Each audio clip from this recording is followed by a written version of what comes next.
Dans cette vidéo, je vais te donner 3 opportunités de business inconnues que tu peux lancer avec 0 € et qui peuvent te rapporter au bout de quelques semaines plus de 500 € par jour. Je me présente, je m'appelle Raphaël, j'ai 25 ans et j'ai généré plusieurs millions d'euros ces 4 dernières années avec mes différents business en ligne. Les opportunités de business que je vais te donner sont peu connues. Cela veut dire que si tu les appliques juste après la vidéo, tu as beaucoup plus de chances de réussir que n'importe qui. Les opportunités de business que je vais te donner peuvent être lancées même si tu es totalement débutant et que tu as aucune compétence. Et je précise que tu peux lancer les 3 business que l'on va voir même si tu es mineur aujourd'hui.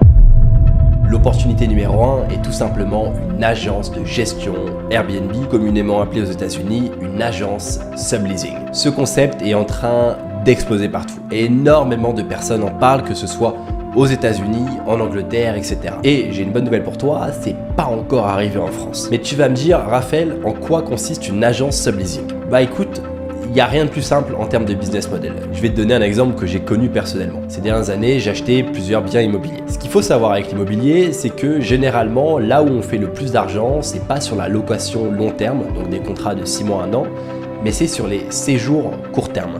Donc les séjours court terme, c'est quoi?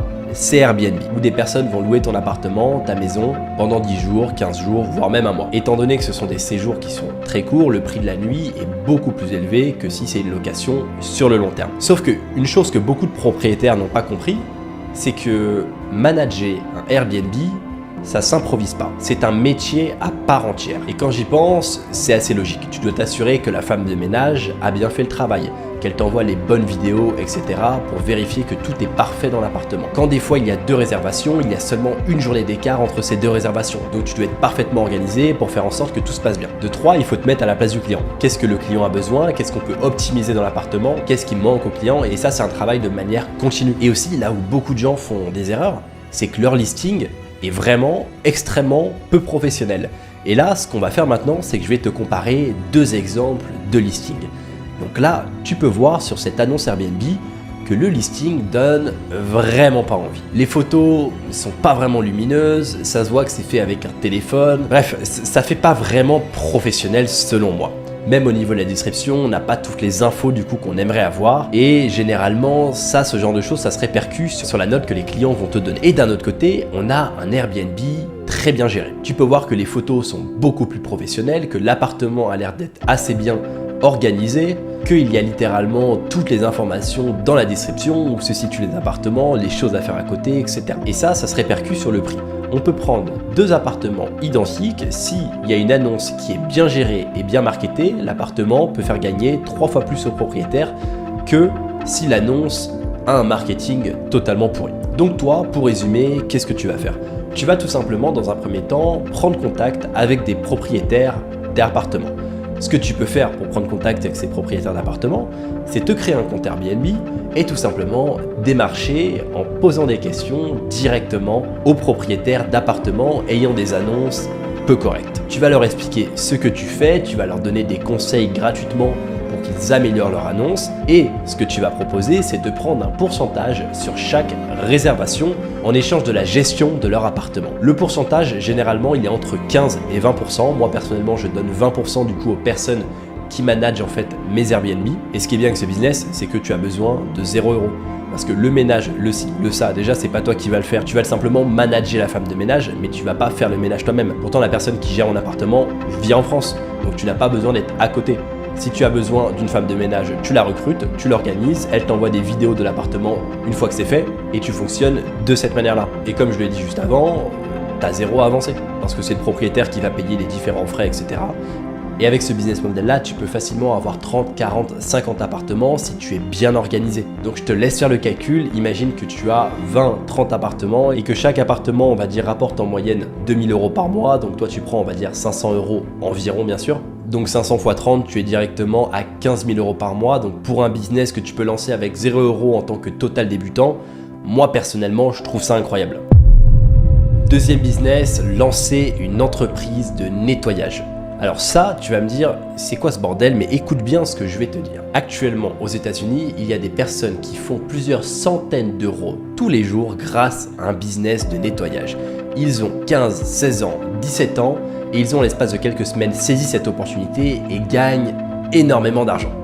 Et là tu vas me dire oui mais Raphaël, moi j'ai une femme de ménage et elle n'est pas millionnaire, donc comment ça se fait que ces personnes-là arrivent à gagner plus d'argent que des personnes qui font ça en fait depuis 10 ans, 15 ans? Car tout simplement tu vas trouver des clients en ligne sur internet et je te rassure, tu vas pas faire le nettoyage toi-même, tu vas simplement déléguer cela à des personnes spécialisées on va dire dans le ménage ou autre, et tu vas simplement prendre on va dire ta marge dessus. Maintenant je vais te donner un exemple beaucoup plus concret pour que tu comprennes, parce qu'on parle pas seulement de nettoyer des appartements ou autre. Aujourd'hui dans le domaine du nettoyage il y a énormément d'opportunités à saisir.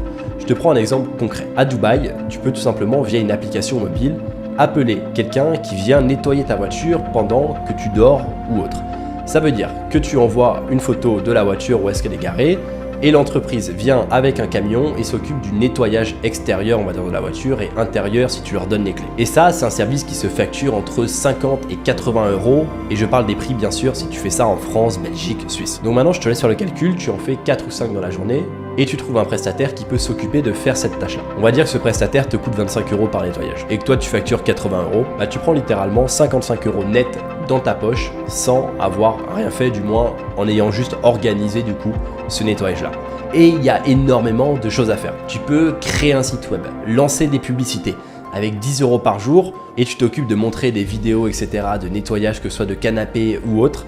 Bah, tu vas être contacté par énormément, on va dire, de personnes. Et tu as juste à t'occuper de trouver les bonnes personnes pour faire ce genre de travail. Et ça, c'est qu'une question d'organisation. Si tu es organisé et déterminé, tu peux scaler, on va dire, ce type d'entreprise très facilement en l'espace de quelques semaines. Et si tu veux lancer cette opportunité, je te conseille de ne pas tarder, car actuellement, de plus en plus de personnes en parlent sur TikTok ou autre et comprennent en fait que ça rapporte énormément d'argent et que tu peux lancer ça, on va dire, avec aucune compétence et avec 0 € de côté, bien sûr.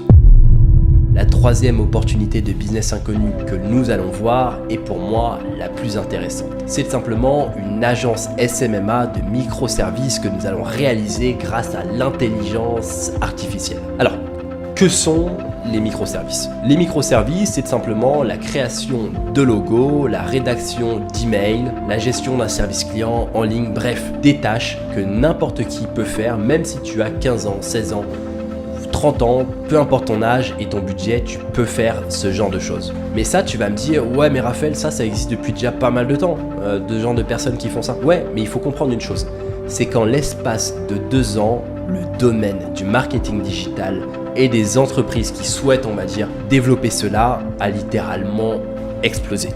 Et pendant les prochaines années à venir, la concurrence, je te le dis ouvertement, il n'y en a pas. Et il suffit de regarder autour de toi. Aujourd'hui, de nouveaux métiers digitaux apparaissent de partout. La tendance en fait ne montre aucun signe de ralentissement en fait depuis le Covid. Et quand on regarde, on va dire, ce que les experts disent, ils sont tous alignés sur la même chose. Le marketing digital va exploser encore plus au cours des prochaines années.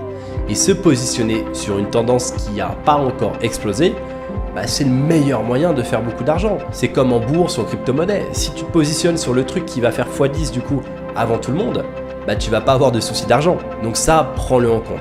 Parce qu'une compétence telle que le copywriting ou autre aujourd'hui avec l'intelligence artificielle, c'est hyper simple, on va dire, à lancer. Et comme tu le sais aujourd'hui avec l'intelligence artificielle, tu peux faire énormément, on va dire, de choses. Et les entreprises, ce qui est dingue, c'est elles ont toujours 2-3 ans de retard. C'est-à-dire qu'aujourd'hui, oui, elles peuvent faire ça avec l'intelligence artificielle, mais elles ne le font pas.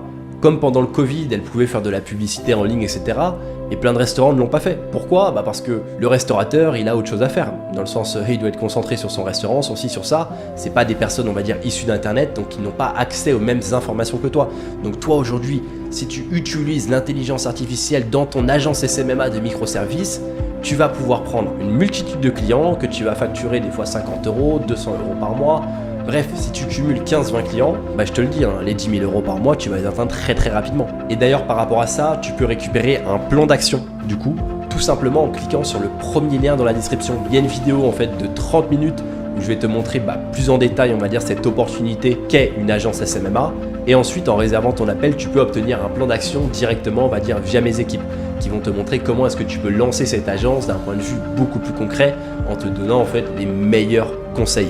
Donc c'était Raphaël GNN, en tout cas j'espère que cette vidéo t'a plu, j'étais un petit peu malade vis-à-vis de ma voix, je pense que tu l'as vu, mais bon, faut être régulier sur YouTube, donc je t'invite à mettre un like, t'abonner et me dire en commentaire quel est le business que tu as préféré et pourquoi, et on se retrouve à une prochaine vidéo.